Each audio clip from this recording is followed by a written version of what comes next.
Teisha with Shalom TV's News Update. Israel's Kadima party has voted to leave the government's coalition. The head of Kadima, Shaul, who also became vice prime minister when Kadima joined the coalition in May, said Tuesday that he had no choice but to leave the coalition after the failure to find a solution to the Tal law, which had exempted ultra-Orthodox from army service. Kadima had been in negotiations with Likud to find an answer that would allow an equal share of the burden of military service in Israel, but those talks reportedly failed. Following Mofaz's comments to party members in a closed-door faction meeting, Kadima members voted with 24 in favor of leaving the government and 3 against. Ynet reported that following the vote, Mofaz sent his resignation letter to Prime Minister Benjamin Netanyahu. The committee to bring Jonathan Pollard home and justice for Jonathan Pollard said that U.S. Secretary of State Hillary Clinton's statement yesterday regarding Pollard was a slap in the face to Israel's President Peres, Prime Minister Netanyahu, and to the people of Israel. The Pollard supporters issued a joint statement Tuesday in reaction to remarks Clinton made in Jerusalem, indicating that there is no expectation that the U.S. will release Pollard after the 27 years he has served.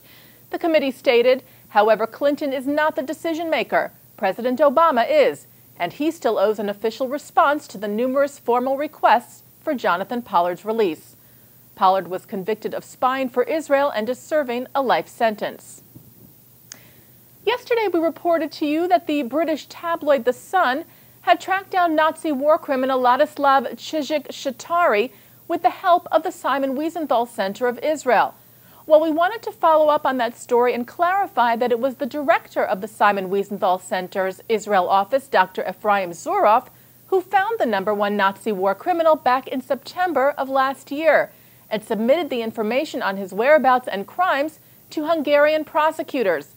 However, Zurov gives The Sun a lot of credit. Speaking to Shalom TV, Zurov said the Wiesenthal Center is deeply indebted to The Sun for providing elements of the case that the center could not, namely encountering and photographing Chitauri. Zurov said that when he first found Chitauri and reported it, no one paid much attention, but that The Sun has brought it to the public, which he is thankful for. Zurov said Chitauri may be the last big Nazi that we can bring to justice, and it is gratifying that this case is getting the appropriate attention.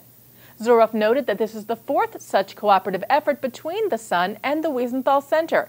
He is now pushing the Hungarian authorities to bring Chitauri to trial and has written an open letter to Hungarian President Aydin, who is currently visiting Israel, calling upon him to help in those efforts. Efraim Zurov is the chief Nazi hunter for the Simon Wiesenthal Center and the author of the book Operation Last Chance, One Man's Quest to Bring Nazi War Criminals to Justice. For more information on the efforts to bring Chitauri to justice, you can go to operationlastchance.org. The Anti-Defamation League said yesterday that the use of a replica of the Wailing Wall in Jerusalem for a pro-life memorial is, quote, an outrageous affront to the Jewish people and a perversion of Judaism's holiest site.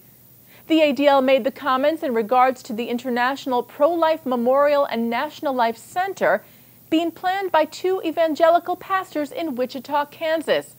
A full-size exact replica of the wall is set to be part of the anti-abortion memorial, with the addition of 60 crosses symbolizing 60 million abortions that have allegedly occurred in the U.S. since 1973. National Director of the ADL, Abraham Foxman, said, over the years we have seen a number of anti-abortion groups compare abortion to the Holocaust, but this takes the misuse of Jewish symbolism and history to another level. Foxman urged the planners of the center to reconsider their inclusion of the wall in their project and to stop using the word Holocaust in reference to abortion. And finally, Abigail Disney, a descendant of one of the Disney Company founders, has announced that she is disclaiming her share of the family's investment in the Israeli cosmetics company Ahava due to the fact that it is located in the West Bank and it is engaged in what she calls the, quote, exploitation of occupied natural resources. Abigail Disney is the granddaughter of Roy Disney, brother of Walt, who co-founded the Walt Disney Company. She's also a principal investor in Shamrock Holdings, which owns about 18.5% of Ahava. Ahava's factory is located in the West Bank settlement of Mitzpeh Shalem. Disney said that because of legal and financial constraints, she couldn't withdraw her investment and would therefore donate the profits of it to organizations working to end the, quote, illegal exploitation. The Jewish Council for Public Affairs and the Israel Action Network issued a joint statement in response to Disney's comments, saying it was disappointed that she had chosen this path rather than using her family's name to call for positive steps, like for the parties to return to negotiations, to support projects that foster reconciliation, and that work towards a strong Palestinian economy. Instead, they said, she has supported a boycott of a product, and her name will be associated with measures that divide rather than build. Perhaps, they said, she may reconsider all the good she could accomplish instead.